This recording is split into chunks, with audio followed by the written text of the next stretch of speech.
Hello दोस्तों, कैसे हैं आप सभी लोग। उम्मीद करता हूँ सभी अच्छे होंगे। लास्ट लेक्चर में जो हमने सेक्शन नंबर 18 तक कंप्लीट कर लिया था बीएनएस का। आज जो है सेक्शन नंबर 19 कंप्लीट करेंगे। जिनको नहीं पता उनके लिए एक बार दोबारा बता देता हूँ। हम जो है अभी जनरल एक्सेप्टेंस चैप्टर नंबर 3 और दी बीएनएस कर रहे हैं और जो है इसमें 2 दिन में जो है इसको कंप्लीट कर लेंगे। इससे पहले जो है हमने 6 लेक्चर या 7 लेक्चर जो है रिकॉर्ड कर रखे हैं बीएनएस को ऑलरेडी, और साथ ही साथ हमने एक बीएनएसएस की सीरीज और चला रखी है जिसमें हमने चैप्टर नंबर 22 तक जो है कंप्लीट कर लिया है। जिन्होंने नहीं देखी है वो एक बार जाकर जो है वीडियोस को देख ले ताकि वो अच्छे से समझ पाए।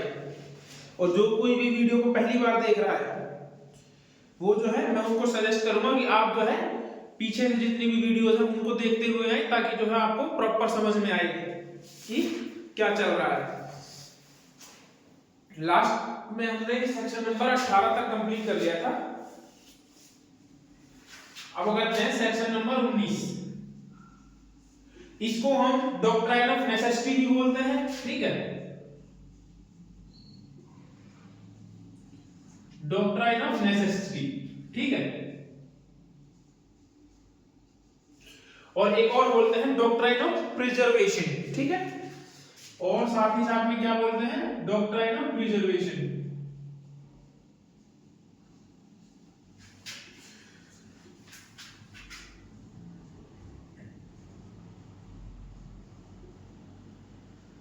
प्रिजर्वेशन इसको हिंदी में बोलते हैं आत्मरक्षा का सिद्धांत। सो डॉक्ट्राइन ऑफ नेसेसिटी को बोलते हैं आवश्यकता का सिद्धांत।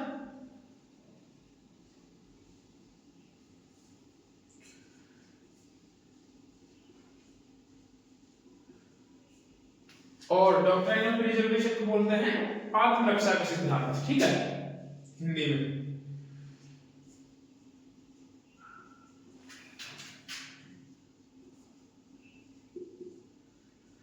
आत्मरक्षा का सिद्धांत। डॉक्ट्राइन ऑफ नेसेसिटी को आज जब हम कम करेंगे, ये क्या कहता है कि पढ़ते काल में जिससे अपहानि कारित होना संभाव्य है किंतु जो आपराधिक आशय के बिना और आपराधिक और अन्य अपहानि के निवारण के लिए किया जाए। इसको एक बार इंग्लिश में देखते हैं। Act likely to cause harm, ऐसा एक्ट जिससे जो है हार्म होना संभव है, but done without criminal intention, but जो कैसे किया गया है, विदाउट क्रिमिनल इंटेंशन किया गया है। And to prevent other harm, और किसी अदर हार्म को बचाने के लिए वो किया गया है। ठीक है, ये क्या कहता है, nothing is an offence merely by reason of its being done with the knowledge that it is likely to cause harm. कोई भी कार्य जो है अपराध नहीं है जो यह जानते हुए की जाए कि इससे कोई हानि होना संभव है। It be done without any criminal intention to cause harm and in good faith for the purpose of preventing a avoiding other harm to person or property। देखो ये क्या कहता है कि कोई भी एक्ट जो किया जाता है जिससे हमें पता है कि इससे जो है किसी व्यक्ति को या किसी जो है प्रॉपर्टी को जो है नुकसान हो सकता है, लेकिन फिर भी जो है हम विदाउट क्रिमिनल इंटेंशन जो है जानते हुए उस एक्ट को करते हैं कि उससे जो है ये क्षति होना संभव है। क्यों करते हैं, ताकि किसी अनदर हार्म को बचाया जा सके। तब जैसे मान लीजिए कि एक समुद्र है, ठीक है, उसमें एक बड़ी शिप है और एक छोटी शिप है। 3 शिप उसमें चल रही है, 2 बड़ी शिप है, एक छोटी शिप है। अब जो छोटी शिप है उस पे जो है मैक्सिमम 4 से 5 बंदे हैं, और जो बड़ी है उनमें जो है हजारों की संख्या में जो है वहां पर आम लोग हैं। तो अब क्या करता है कि किसी टेक्निकल फॉल्ट के कारण जो है किसी शिप के कैप्टन को ऐसा लगता है कि यदि जो है इसको नहीं मोड़ा गया तुरंत में तो जो क्या होगा, ये शिप जो है किसी दूसरी बड़ी शिप से जाकर टकरा जाएगी जिससे हार्म हो सकता है। तो वो क्या करता है कि उस हार्म को बचाने के लिए उस शिप को जो है उस छोटी शिप की तरफ मोड़ देता है, जिससे उन 4-5 लोगों की जो है जान चली जाती है। अब यहाँ पे क्या है, उस चीज को कैप्टन को जो है इस चीज की नॉलेज तो थी कि यदि मैं इस एक्ट को करूंगा तो हो सकता है कि इससे इन लोगों की जान चली जाए, लेकिन वो एक्ट जो था ना वो विदाउट क्रिमिनल इंटेंशन था, तो इसीलिए जो होगा वो लायबल नहीं होंगे। क्यों? क्योंकि डॉक्ट्राइन ऑफ नेसेसिटी का जो प्रिंसिपल है यहाँ पर अप्लाई हो जाता है। डॉक्ट्राइन ऑफ नेसेसिटी ये कहता है कि यदि किसी व्यक्ति या प्रॉपर्टी को जो है अधिक हानि को बचाने के लिए एक छोटी हानि हो भी जाती है तो उसको जो है कोई ऑफेंस नहीं माना जाएगा, लेकिन उसमें ये है कि आपकी जो है कोई क्रिमिनल इंटेंशन ना हो। ठीक है, अब तो ये क्या कहता है, देखो पहले हिंदी में कर देते हैं, इंग्लिश में भी कर देंगे जैसा आप ठीक रहे।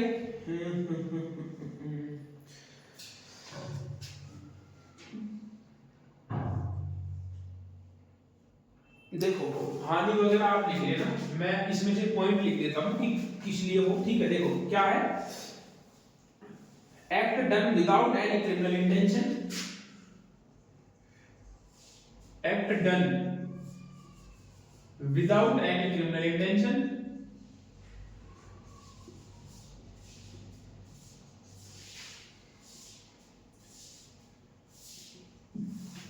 जो भी कोई एक्ट किया गया है वो बिना किसी क्रिमिनल इंटेंशन के किया गया है, and in good faith for the purpose of preventing,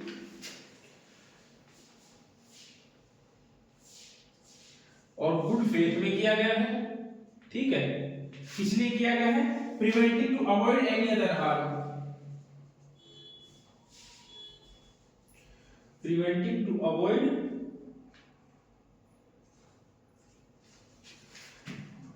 any other harm. ठीक है, किसी अन्य हानि को बचाने के लिए जो है, मतलब किसी अन्य हानि को करने से रोकने के लिए जो है वो एक्ट हो गया है, इसलिए अदर हार्म टू पर्सन और प्रॉपर्टी, किसी व्यक्ति को या फिर प्रॉपर्टी, पर्सन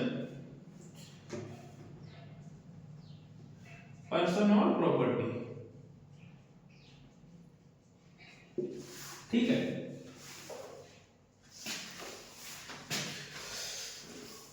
प्रॉपर दिख रहा है आप लोगों को?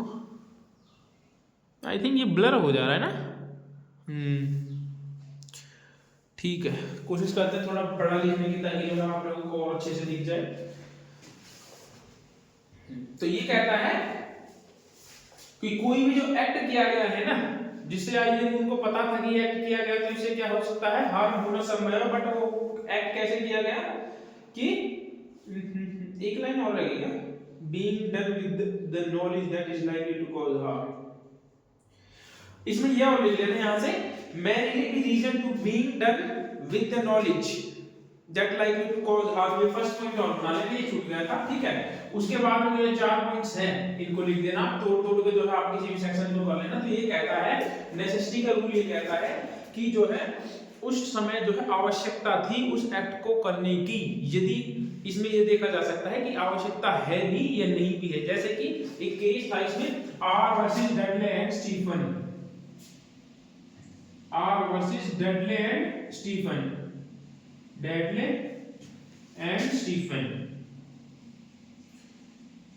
ठीक है, इस केस में क्या था, इस केस में एक लड़का होता है जो 18 साल से कम की एज का होता है, और 3 इसमें और पुरुष होते हैं। ठीक है, उनमें से जो है डेडले, स्टीफन और ब्रुक्स, ये 3 होते हैं। तो इनमें से जो है 2 व्यक्ति मिलकर ये जो है समुद्र में चले जाते हैं नाव में, जिस पर जो है कंट्रोल नहीं होता, और वो जो है हवा के साथ साथ बहते हुए जो है सागर में अंदर चली जाती है। इनके पास जो है खाने के लिए जो है इनको कई दिन हो जाते हैं, वहां पे लगभग 2-3 हफ्ते हो जाते हैं, लेकिन खाने के लिए कोई पर्याप्त साधन नहीं होते। तो इनमें से जो 2 होते हैं ना, 2 जो होते हैं ब्रुक्स एंड स्टीफन, तो ये क्या करते हैं, ये दोनों कहते हैं कि क्यों ना कि इस लड़के को जो है मारकर खा लिया जाए। तो ये क्या करता है, पहले तो मना करता है, ठीक है, लेकिन बाद में जब जो है ये दोनों क्या करते हैं, ये मिलकर के जो है उस लड़के को मारते हैं और उसको खा लेते हैं। ठीक है, अब इससे होता क्या है कि वो लड़का, ये दोनों तो बच जाते हैं, ये दोनों तीनों, ठीक है, लेकिन उस लड़के की कंडीशन ऐसी हो जाती है कि वो अधमरा हो जाता है या फिर मरने की कंडीशन में पहुंच जाता है, और फाइनली जो है उसकी डेथ हो जाती है। तो इसमें फिर ये कहा गया था, कोर्ट के द्वारा ये कहा गया था, इसमें लॉर्ड कॉलरिज जो थे, वो जज थे, उसने आवश्यकता के सिद्धांत को जो है निर्धारित किया था। उसने ये कहा था कि to preserve one's life in generally speaking a duty, किसी को जो है किसी की लाइफ को बचाना सामान्यतः एक दायित्व है, किंतु अब इसको बलिदान पर चढ़ा देना ये उससे भी बड़ा दायित्व है। ठीक है, किसने कहा था, याद रखना, लॉर्ड कॉलरिज ने कहा था कि अपने जीवन को सुरक्षित रखना एक दायित्व है, लेकिन इससे भी बड़ा दायित्व यह है कि अपने किंतु इसको बलि पर चढ़ाना स्पष्टतः सबसे बड़ा दायित्व है। ठीक है, ये कहा था लॉर्ड कॉलरिज ने, और जो है इनको पनिशमेंट दी थी उसमें।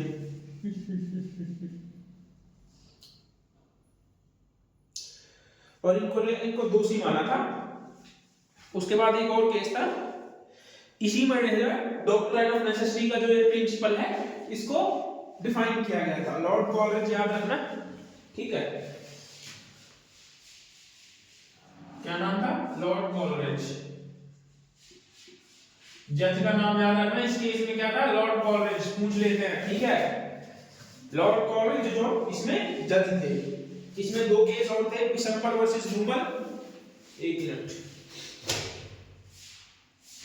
चीज को बाद में, पहले इसकी एक स्पष्टीकरण है वो देखते हैं। ऐसे मामले में यह तथ्य का प्रश्न है कि अपहानि का निवारण या प्रयोजन किया जाना है, क्या वह ऐसी प्रकृति की थी या और इतनी आसन थी कि वह कार्य जिसे जानते हुए कि उससे अपहानिकारित होना संभव है करने का जोखिम उठाना न्याययुक्त और माफी योग्य था। तो इसमें ये चीज देखी जाएगी कि वो जो उन्होंने एक्ट किया था, क्या वो वास्तव में इतना बड़ा था कि यदि उसको ना करते तो हार्म हो जाता। तो इस चीज को जो है कोर्ट देखकर चलता है हमेशा कि ठीक है, यदि वो एक्ट, जैसे मान लीजिए, ठीक है, देखो एग्जांपल के लिए, जैसे कि यहां देखिए, ठीक है, एक ये जहाज है, ठीक है, एक ये जहाज है और एक ये छोटा जहाज है, सी, ये छोटा जहाज है, ठीक है। अब मान लीजिए कि इन दोनों की टक्कर को जो है किसी भी कीमत पर रोका नहीं जा सकता, सिर्फ एक कंडीशन पर कि जो है यदि इस जहाज का मुख जो है सी की तरफ कर दिया जाए, ठीक है। अब इससे पता है कि ए के जो कैप्टन है उसको पता है कि यदि ऐसा किया गया तो सी की डेथ होना संभव है, ठीक है। लेकिन बट ये क्या करता है, ज्यादा हानि या ज्यादा कॉज, जो ज्यादा हार्म कॉज ना हो, इस वजह से जो है इसको मोड़ देता है और सी की इससे डेथ हो जाती है। तो कोर्ट इसमें ये देखेगी कि यदि जो है इस ये हार्म हो जाता तो क्या इससे इतनी हानि होती कि क्या उससे किसी की जान बचाई जा सकती थी या जा सकती थी उसमें, तो जो है कोर्ट इस चीज को देख करके चलेगा कि आपने जो एक्ट किया है वो किस तरीके का एक्ट है। इसमें देखिए ए जो एग्जांपल है जो मैं अभी बताया हूं वो तो आपने पढ़ ही लिया होगा, नहीं चलो मैं एक बार बता देता हूं। आप बी को देखिए एक बार। ए एक बड़े अग्निकांड के समय आग को फैलाने से रोकने के लिए घरों को गिरा देता है। ए जो होता है वो क्या करता है, आग को फैलने से रोकने के लिए, ठीक है, आग को, देखो मान लीजिए ए है, ठीक है, इन घरों में जो है आग लगी हुई है, ठीक है, इसके साथ ही जो है ये मिलते जुलते घर है, ठीक है, इसके साथ ही ये भी है। अब इन स्टार्टिंग के दो तीन घरों में आग लग गई, ये क्या करता है, ए आग को रोकने के लिए जो है या तो इन घरों को गिरा देता है जिनमें आग लग रही है या फिर इनमें से किसी एक घर को जो है गिरा देता है। तो क्या करेगा, आगे क्या करता है, वह इस कार्य को मानव जीवन या संपत्ति को बचाने का आशय से सद्भाव पूर्वक करता है यदि यह पाया जाए कि निवारण की जाने वाली अपहानि इस प्रकृति की थी कि इतना आसान थी कि वह एक का कार्य माफी योग्य है तो उस अपराध का दोषी नहीं होगा। अब यहां से यदि इस घर को गिरा देता है तो इससे क्या इफेक्ट हुआ, तो इससे ये देखा गया कि इसकी वजह से जो है ये आग आगे नहीं बढ़ पाई और जो है उसने जो है किसी की प्रॉपर्टी को डैमेज होने से जो है बचा लिया। तो इसमें कोर्ट ये देखेगा कि पहली बात तो इसकी इंटेंशन को देखेगा कि इसकी इंटेंशन नहीं, क्रिमिनल इंटेंशन तो नहीं थी, ठीक है।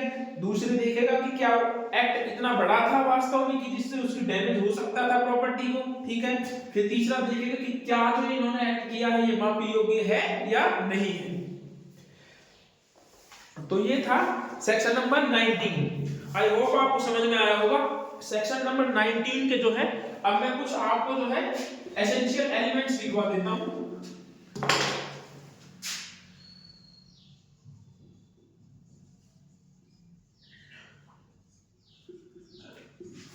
देखिए क्या कहता है, पहला, अक्यूज को इस बात की जो है ज्ञान होना चाहिए कि अभियुक्त को ज्ञान हो कि उसके द्वारा कारित किसी हानि को या नुकसान पहुंचा सकता है परंतु वह आपराधिक आशय के बिना किया गया हो। आप सिर्फ इतना लिखिए, पहला, एक्ट जो है वो विदाउट क्रिमिनल इंटेंशन किया गया हो, विदाउट क्रिमिनल इंटेंशन, ठीक है। दूसरा क्या कहता है, कार्य जो है एक्ट जो है गुड फेथ में किया गया हो, एक्ट इन गुड फेथ,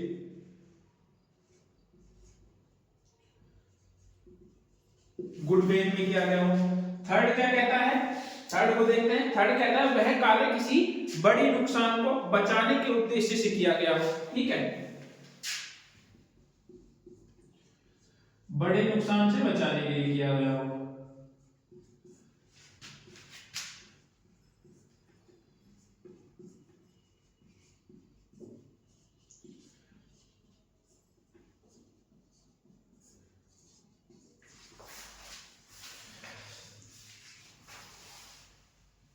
उसके बाद फोर्थ कहता है जिस नुकसानी से बचाने का प्रयास किया गया है वह शरीर या संपत्ति से संबंधित होनी चाहिए। ठीक है, नुकसानी क्या हो, बॉडी और प्रॉपर्टी से, शरीर और संपत्ति से संबंधित हो, शरीर और संपत्ति से संबंधित होनी चाहिए वो नुकसानी।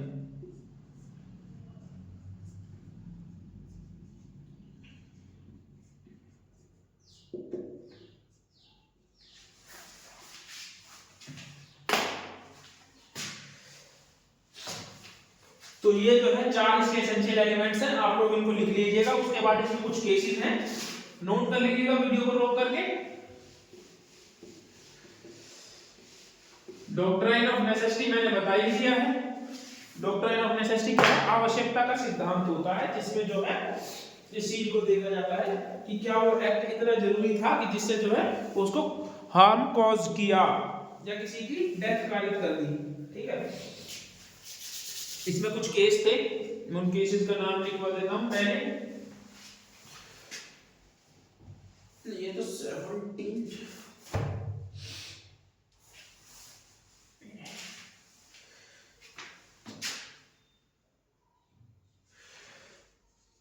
क्वीन बोल दो या फिर आर बोल दो, ठीक है, जो भी आपकी इच्छा है। Queen versus Dudley and Stephen.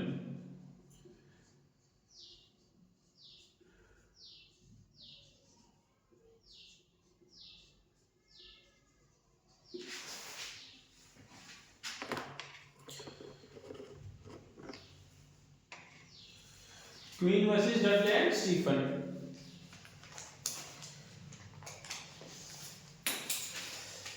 इसको मैंने बता ही दिया था अभी आपको क्या है। आप लोग चाहे तो इस केस को जो है खुद पढ़ लेना। इस केस को मैक्नॉइड केस भी बोलते हैं इसको, ठीक है, इसको मैक्नॉइड केस भी बोलते हैं। यार पहले नीचे में पता नहीं क्या ही है।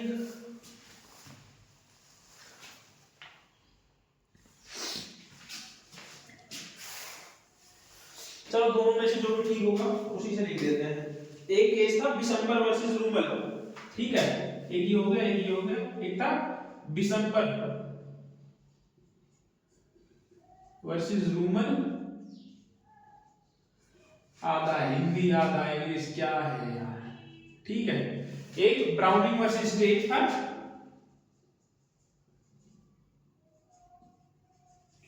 Browning versus state. एक साथ यूएसए वर्सेस होम्स करके था कुछ, है ना, होम्स वर्सेस यूएसए था, क्या था,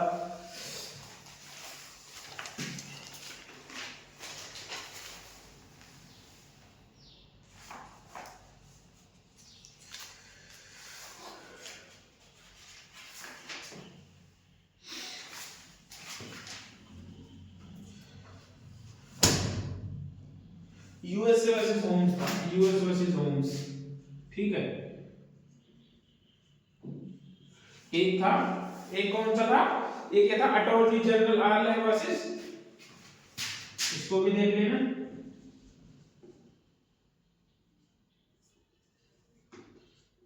attorney general Ireland versus x, ठीक है, वर्सेस एक्स था।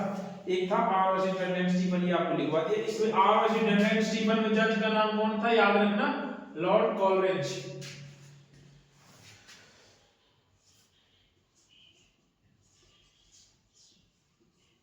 ये इसमें जज थे, लॉर्ड कॉलरिज। अब पेन की वजह से बार बार में देखना पड़ रहा है कि आप लोगों को दिख रहा है नहीं दिख रहा है, क्योंकि पेन अच्छे से चल नहीं पा रहा है इसमें ना। मैं कई पेन ले आया, पता नहीं क्यों, कुछ टाइम तक तो ठीक चलता है, एक दो दिन फिर ऐसे हो जाते हैं सारे।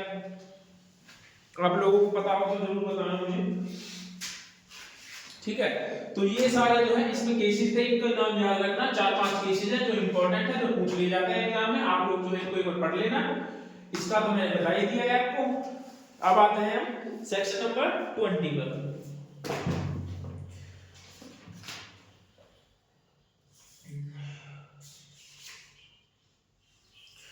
डोली इनकेपेक्स, इसको क्या बोलते हैं, सेक्शन नंबर 20 को डोली इनकेपेक्स। 7 वर्ष से कम आयु के बालक के द्वारा किया गया कोई भी एक्ट जो है अपराध नहीं है।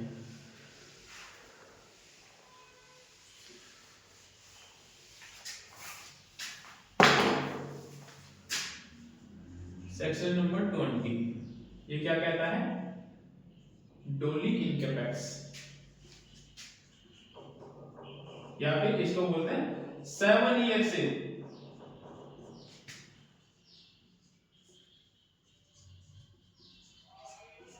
कम आयु के बच्चे के द्वारा किया गया अपराध, किया गया कार्य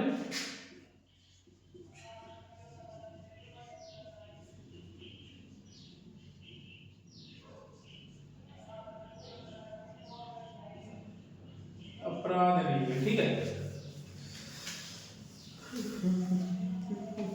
क्या कहता है? एक बार सेक्शन नंबर 20 को देखते हैं। क्वेट नेसेसिटी मीडियम करके कुछ मैगजीन भी तो थी।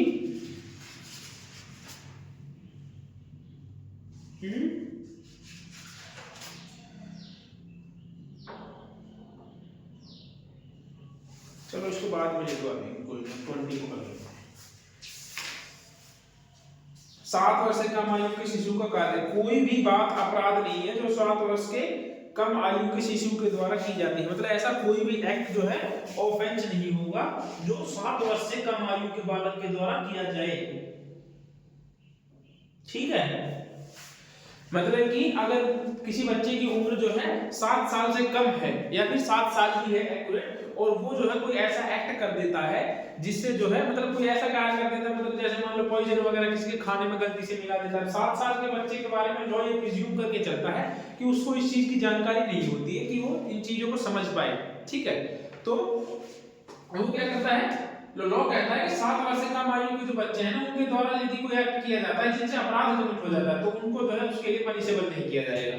तो ये कहता है सेक्शन नंबर 20। ठीक है, अब आते हैं सेक्शन नंबर 21। ये डोली इनकैपेक्स, वो है डोली इनकैपेक्स। सेक्शन नंबर 21 क्या कहता है? ये डोली इनकैपेक्स है, ये डोली इनकैपेक्स है।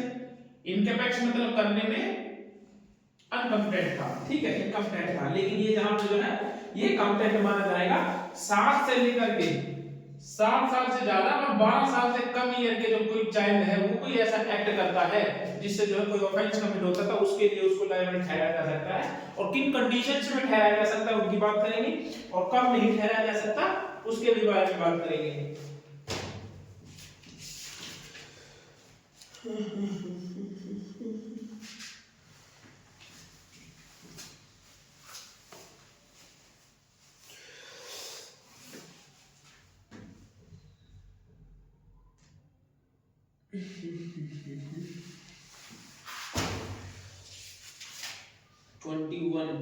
21 देखो क्या कहता है, पढ़ते हैं। कोई भी बात अपराध नहीं है जो 7 वर्ष से ऊपर और 12 वर्ष से कम आयु के शिशु के द्वारा की जाती है।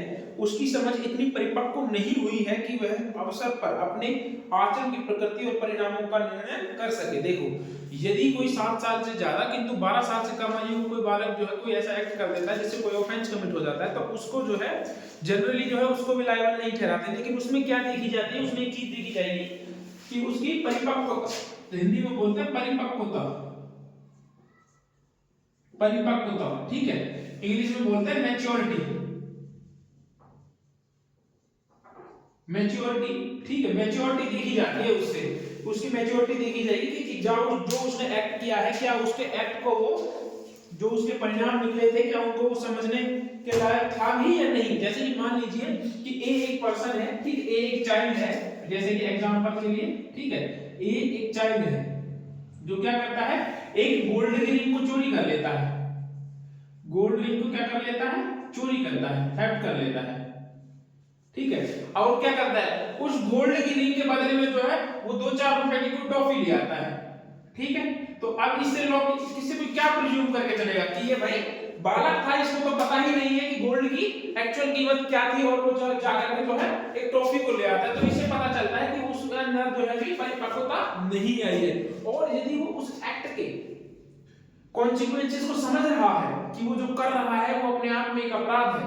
ठीक है, अब जैसे मान लीजिए कि ये क्या करता है, ये जो है कोई चाइल्ड है, ये कहीं से जो है गोल्ड की रिंग को जो है चोरी कर लेता है, और जो है उसका जो वास्तविक मूल्य उस समय बाजार में था उससे जो है, जैसे मान लीजिए उस टाइम वो रिंग 20,000 की थी, 20 की थी। ठीक है, तो उसको क्या है चाहे वो 19 में, 20,000 में, या फिर जो है उसको पिघलवा करके कुछ अपने लिए और बनवा ले,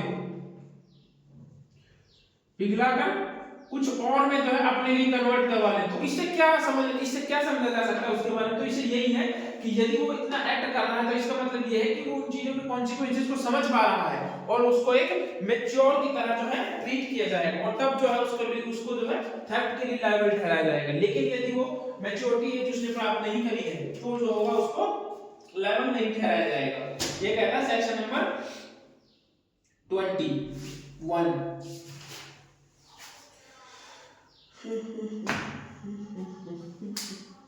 इसमें केस था उल्ला महामात्र वर्सेस किंग, इसको आप पढ़ लेना, सेक्शन नंबर 21 का है, मैं आपको बता दे रहा हूं। उल्ला महामात्र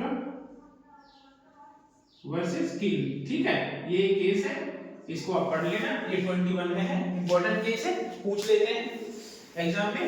आपको हो तो मैं एक बार पढ़ के बता देता हूं, लेकिन फिर वही है कि इससे ज्यादा टाइम ही लगना है, केसेस को तो आप पढ़ भी लोगे। देखो ऐसा नहीं है कि मैं आप लोगों को सिर्फ एक ही चीज से पढ़ा रहा हूं, नहीं, देखो ये मेरे पास अभी फिलहाल तो मेरे पास पुरानी ही है, नई मैं कोशिश करूंगा जितनी जल्दी अवेलेबल हो।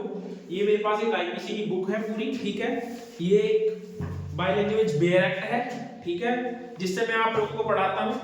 और जो है ये मेरे खुद के जो है नोट्स भी हैं, और साथ ही साथ में मेरे पास दो नोट्स हैं, उसके साथ ही अलग से भी जितने भी नोट्स मेरे पास हैं वो भी जो है मैं यही रख करके आप लोगों को पढ़ाता हूं, ताकि जो है आप लोगों को कुछ छूटे ना और इजीली जो है आपको समझ में आए चीजें।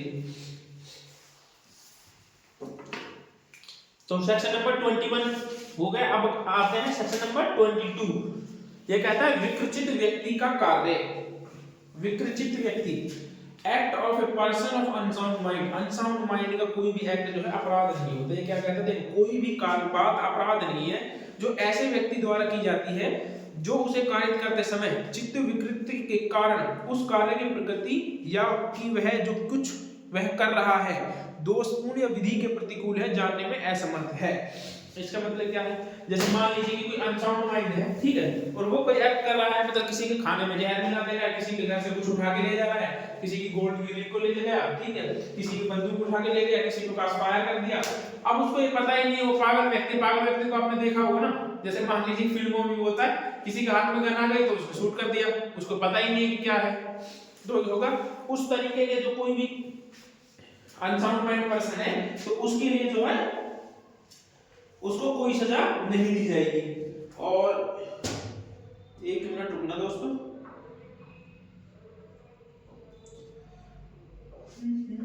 21 को कर रहा है ना,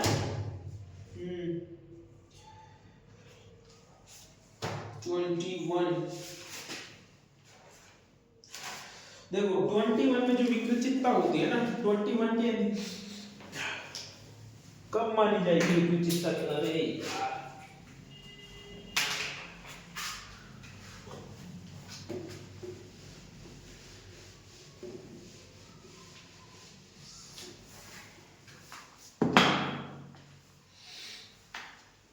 देखो कोई भी जो अनसाउंड माइंड पर्सन है, सेक्शन नंबर 22, जब अनसाउंड माइंड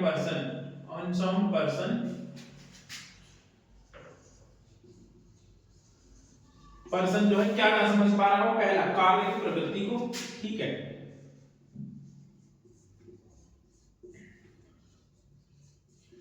कार्य की प्रकृति, ठीक है, एक्ट ऑफ नेचर बोलते हैं इसमें। कार्य क्या कानून के विरुद्ध है? कार्य कानून के विरुद्ध है या नहीं? कानून के विरुद्ध है, मतलब जो एक्ट है वो लॉ के अगेंस्ट है, वो इस चीज को भी नहीं समझ पा रहा। जैसे कि मान लीजिए कोई लड़की जा रही है और वो उसको जो है उसके कपड़े फाड़ दे रहा है जबरदस्ती, पागल व्यक्ति है, उसको पता ही नहीं कि ये अपने आप में भी कोई ऑफेंस है, कि किसी लड़की को छेड़ना किसी कानून के विरुद्ध भी है, और कार्य की प्रकृति को भी नहीं समझ पा रहा कि वो क्या कर रहा है। तो इस तरीके के जो पर्सन होते हैं वो क्या होते हैं? अनसाउंड माइंड पर्सन बोलते हैं, ठीक है। या फिर वो ये नहीं समझ पा रहा कि कार्य गलत है, कार्य गलत है। कार्य गलत है का मतलब क्या होता है?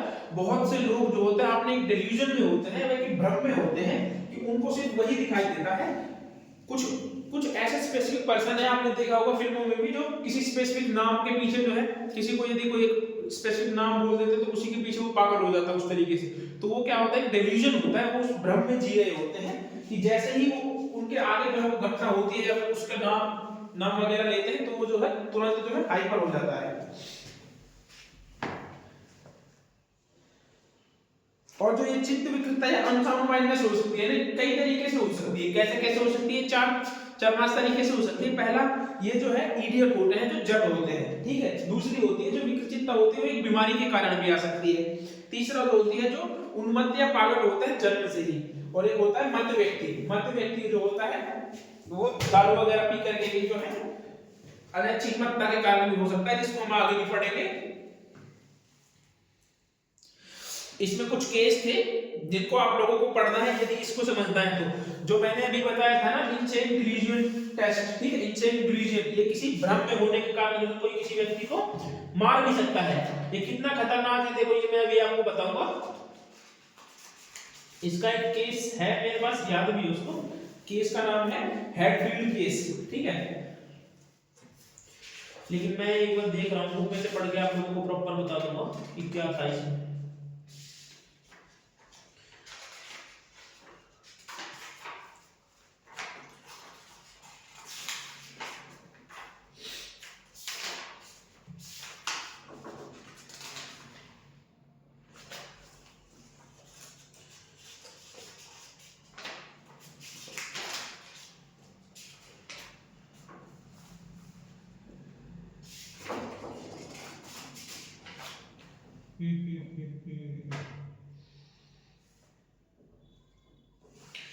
Are versus Arnold wild test, ठीक है।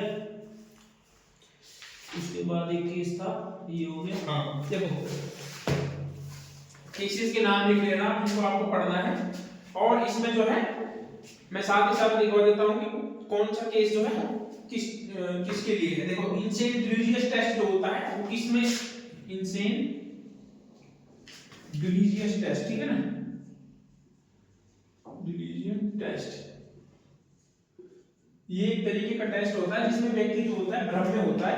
अभी जो कोई व्यक्ति जो है भ्रम में होता है और पागलपन के कारण जो है वास्तविक तथ्यों को जो है पहचान नहीं पाता, जो उसके समक्ष प्रत्यक्ष रूप में होते हैं।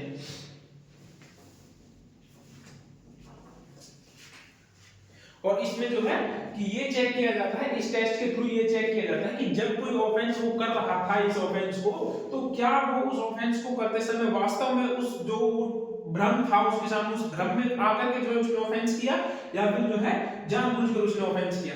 तो जो है यदि ये आ जाता है, इंसेन डिलीजियस टेस्ट इस चीज का होता है, इससे ये पता किया जाता है कि जब वो एक्ट हुआ था तो ये क्या कर रहा था, तो ये उसके भ्रम में था या नहीं था। इस केस का नाम है हैडफील्ड केस, ठीक है।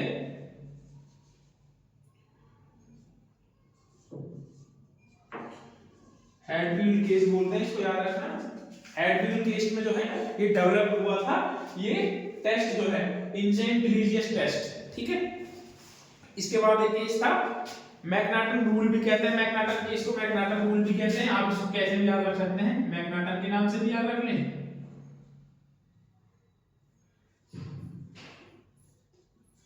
मैकनाटन रूल या केस जो भी आप जैसे भी याद रखें उस तरीके से याद रखें। एक था आर वर्सेस अर्नोल्ड, जिसमें वाइल्ड रीच टेस्ट का जो है पागलपन के चेकअप जो है उसमें किया गया था आर वर्सेस अर्नोल्ड में, ठीक है।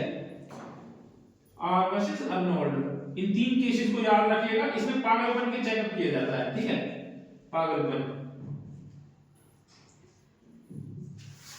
आर वर्सेस अर्नोल्ड, ये तो तीन चार केसेस थे जो आप लोगों को जो है याद रखने इंपॉर्टेंट है। एक होता है, देखो, एक होता है चिकित्सक पागलपन, एक होता है विधिक पागलपन, ठीक है। चिकित्सक पागलपन जो होता है लॉ की नजरों में कोई अपने आप में कोई एक्सेप्शन नहीं है कि यदि वो व्यक्ति जो है मेडिकल रूप से, चिकित्सक रूप से जो है पागल यदि है, लेकिन वो जो है लॉ के द्वारा विधिक पागलपन नहीं है। तो इन दोनों में जो फर्क होता है, देखिए क्या फर्क होता है। देखो, पहला होता है विधिक पागलपन। विधिक पागलपन क्या होता है, जो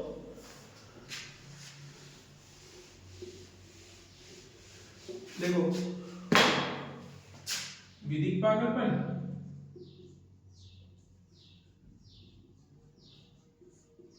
दो चीजें होती हैं, एक होता है चिकित्सक पागलपन,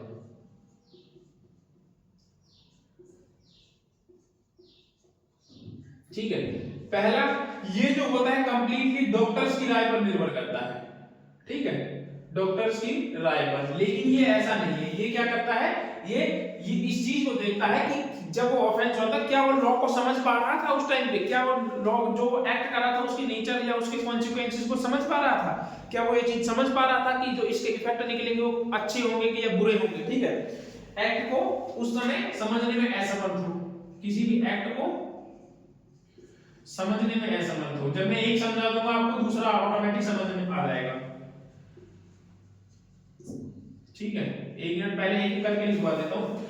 विधिक पागलपन कहता है कि जब वो एक्ट कर रहा था तो वो उस एक्ट को समझ नहीं पा रहा हो, ठीक है। सेकंड कहता है कि उसको लॉ को नहीं समझ पा रहा हो, कानून को, लॉ को नहीं समझ पा रहा हो, मतलब कि वो ये नहीं समझ पा रहा कि क्या लॉ के अगेंस्ट है और क्या लॉफुल है। उसके बाद थर्ड क्या है, उसके परिणाम को नहीं समझ पा रहा हो, ठीक है, उसके परिणाम को नहीं समझ पा रहा हो।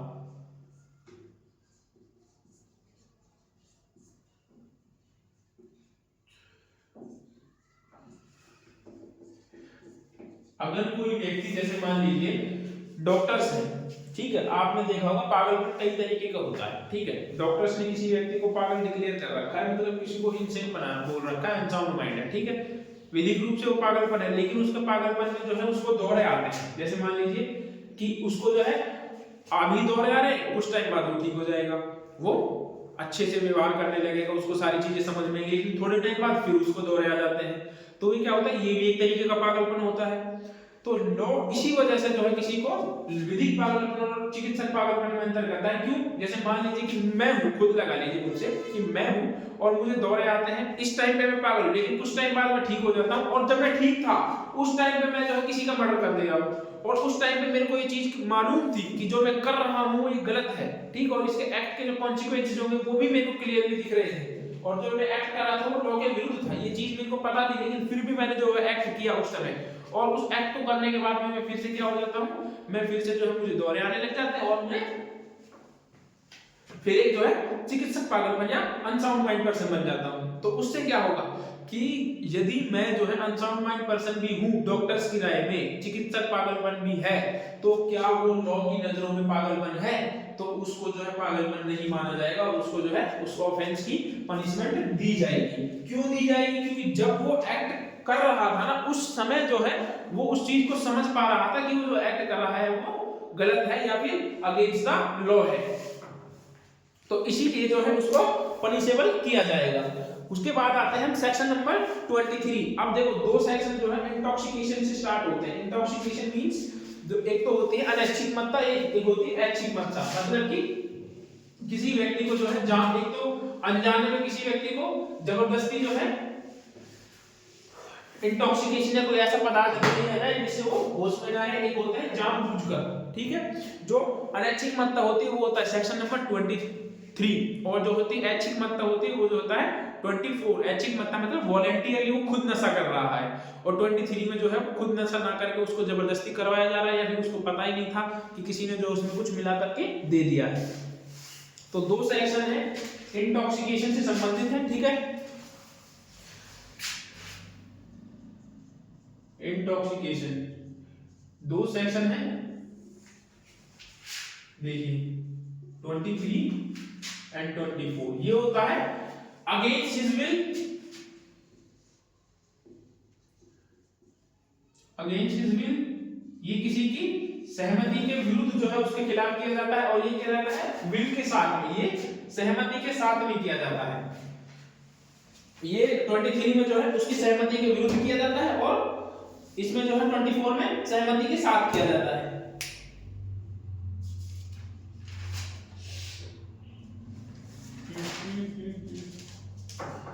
इसमें कुछ केसेस भी हैं, केसेस भी लिखवाऊंगा, सेक्शन नंबर 23 के इंपॉर्टेंट केसेस हैं, मैं भी रिकॉल नहीं कर पा रहा था। अब देखिए 23 को देखते हैं। ऐसे व्यक्ति का कार्य जो अपनी इच्छा के विरुद्ध मत्ता में होने के कारण निर्णय पर पहुंचने में असमर्थ है, मतलब कि इसमें देखिए अपनी इच्छा के विरुद्ध, तो उसने मतलब अपनी इच्छा के विरुद्ध जाकर के जो है उसने इंटॉक्सिकेशन पदार्थ लिया था, मतलब कि खुद ने नहीं लिया, कोई भी बात अपराध नहीं है जो ऐसे व्यक्ति द्वारा की जाती है जो उसे करते समय मत्ता के कारण उस कार्य की प्रकृति या जो कुछ वह कर रहा है वह दोषपूर्ण है या विधि के प्रतिकूल है जानने में असमर्थता, मतलब कि वो इंटॉक्सिकेशन में जो है ये समझ ही नहीं पा रहा था कि वो जो एक्ट कर रहा है वो लॉफुल है भी या नहीं है, परंतु वह चीज जिसको उसकी मत्ता हुई थी परंतु जो वो इंटॉक्सिकेशन पदार्थ उसने लिया था उसको उसके ज्ञान के बिना, मतलब उसको नॉलेज के बिना या उसकी इच्छा के विरुद्ध जो है दिया गया था। क्या दिया गया था? पहला उसके विदाउट नॉलेज था, विदाउट नॉलेज जो पदार्थ था और विदाउट नॉलेज और अगेंस्ट हिज विल था। ठीक है, against his will. Without knowledge का मतलब कैसे होता है कि कोई जो है ये बोलते कि यार ये तो शरबत है, आप जो इसको पी लीजिए, इसमें कुछ भी नहीं है, लेकिन वास्तव में जो है उसमें कोई ड्रग्स वगैरह मिले हुए थे जिससे जो है वो चीजों को समझने में असमर्थ होगा। क्यों? अब इसमें क्या है, अब उसने सहमति तो अपनी दी, ठीक है चलो मैं इसको पीता हूं, लेकिन उस चीज को इसकी जानकारी उसको जो है इस चीज की जानकारी नहीं थी कि इसमें जो है एक्चुअली में ड्रग्स वगैरह है, तो जिससे उसकी वो उसकी नॉलेज में नहीं था। तो यदि वो ऐसा भी कोई एक्ट होता है जो इंटॉक्सिकेशन उसकी अगेंस्ट के विरुद्ध होता है या इच्छा के विरुद्ध होता है तो उसमें भी जो है वो लायबल नहीं होगा। लेकिन यदि 24 ये कहता है कि यदि जो है वो अपनी इच्छा से जानते हुए नॉलेज रखते हुए कोई एक्ट ऐसा करता है और अपनी मत्ता में जाता है फिर जो वो करता है तो वो क्या होगा, उसके लिए लायबल होगा। कोई जानबूझकर जो शराब पी रहा है खुद ही अपने आप ही बैठे हुए अकेले में बैठे बैठे शराब पी रहा, बाद में यार मुझे तो पता ही नहीं था कि शराब से भी ऐसा कुछ होता है, तो उसके लिए जो है वो लायबल होएगा। और इसमें कुछ केसेस भी हैं, ठीक है, ये अगेंस्ट हिज विल है ये वाला, और वो खुद की सहमति से ऐच्छिक मत्ता का, ऐच्छिक मत्ता में भी सेम ही है, आप लोग देख लेना, दोनों में कोई फर्क नहीं है, बस यही है इच्छा का। यदि जो है अगेंस्ट हिज विल है तो उसको छोड़ दिया जाएगा, लेकिन यदि उसने विल के साथ किया है, सहमति के साथ, उसको पता था कि वो क्या कर रहा है, पूरी नॉलेज थी, पूरी ज्ञान था उस चीज को उसका, तो वो फिर उसके लिए लायबल होगा। ठीक है, इसमें जो है विद नॉलेज करता है,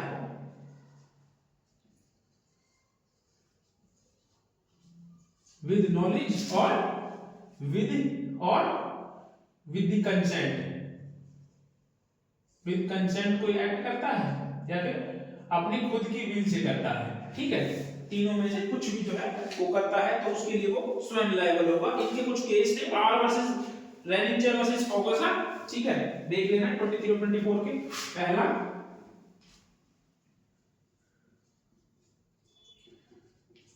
रेनिंजर versus Ferguson,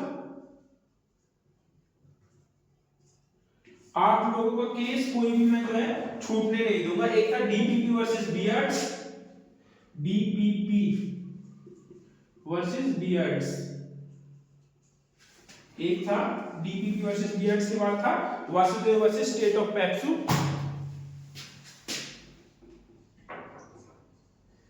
Vasudev versus state of PEPSU. एक और केस था इसमें, एक मिनट रुकना, मुझे थोड़ा सा समय देना, मैं अभी बताता हूं। अरे यार आधा हिंदी में आधा इंग्लिश में, पेप्सू, ठीक है। एक केस और था,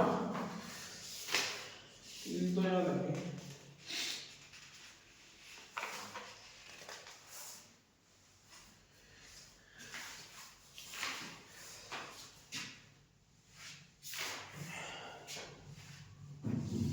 डीपीपी बियर्ड्स,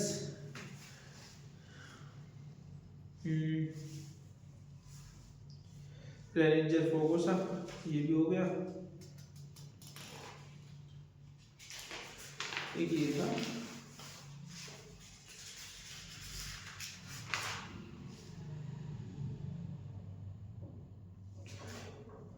एक था आर वर्सेस टेंडी, ठीक है, एक ये था। फोर्थ केस लिख लेना, आर वर्सेस टेंडी, ये भी एक केस था जिनको आप जो है पढ़ लेना, क्योंकि केसेस को देखो, यदि केसेस के लिए अगर मैं पढ़ाने में बैठ गया तो फिर तो जो है कंप्लीट नहीं हो पाएगी। तो मैं आपको सिर्फ जो है इंपॉर्टेंट केसेस लिखवा देता हूं, जिससे जो है आप बाद में भी जो है केसेस को सर्च करके खुद से भी पढ़ सकते हैं कि क्या था क्या नहीं था। क्योंकि अगर मैं केसेस को बताऊं तो एक्चुअली एक केस में पूरा एक लेक्चर रिकॉर्ड हो जाएगा, इसलिए जो है मैं केसेस को जो है नहीं बताता हूं ज्यादा, और सिर्फ जो है कोई ज्यादा ही इंपॉर्टेंट जो केस होता है, ठीक है, तो मैं उसको जो है समझा देता हूं कि उसमें मेनली क्या था, उसको भी ज्यादा अच्छे से नहीं बताते। क्यों? क्योंकि इससे जो है टाइम ही लगना है और हमारे पास जो है सिलेबस बहुत ज्यादा है तो हमें वो कवर भी करना है। तो आज के लिए जो है इतना ही पर्याप्त है। कल से जो है कंसेंट को जो है करेंगे, जो कि 25, 25, 26 एंड 27 जो कंसेंट से रिलेटेड है, ठीक है, उनको कवर करेंगे 27 और एक 30। आज के लिए जो है इतना ही बहुत है। अच्छा, एक सेक्शन नंबर 19 के लिए ना मैक्सिम और रहेगी, वो लिख लो, मुझे बाद में याद आएगी, मैं आज बता दूंगे तो हो जाएगा। सेक्शन नंबर 19 क्वेट नेसेसिटी नियम करके कुछ है, ठीक है। ये क्या था? क्वेट नेसेसिटी, वैसे तो मुझे याद रहती है, लेकिन ना क्या होता है, ये ऐसी मैगजीन्स हैं जिनको भूल जाते हैं। नॉन हैबिट लीगम, ठीक है। ये मैगजीन थी जिसका अर्थ होता है कि आवश्यकता विधि को नहीं मानती, आवश्यकता विधि को नहीं मानती, आवश्यकता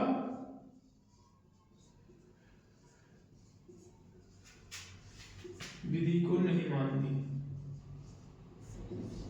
ये वो है एक मैगजीन जो आर वर्सेस डडले स्टीफन में उन्होंने अप्लाई करने की कोशिश की थी, क्योंकि उन्होंने कहा था कि हमारे पास जो है कोई और ऑप्शन था ही नहीं अपनी जान को बचाने के लिए।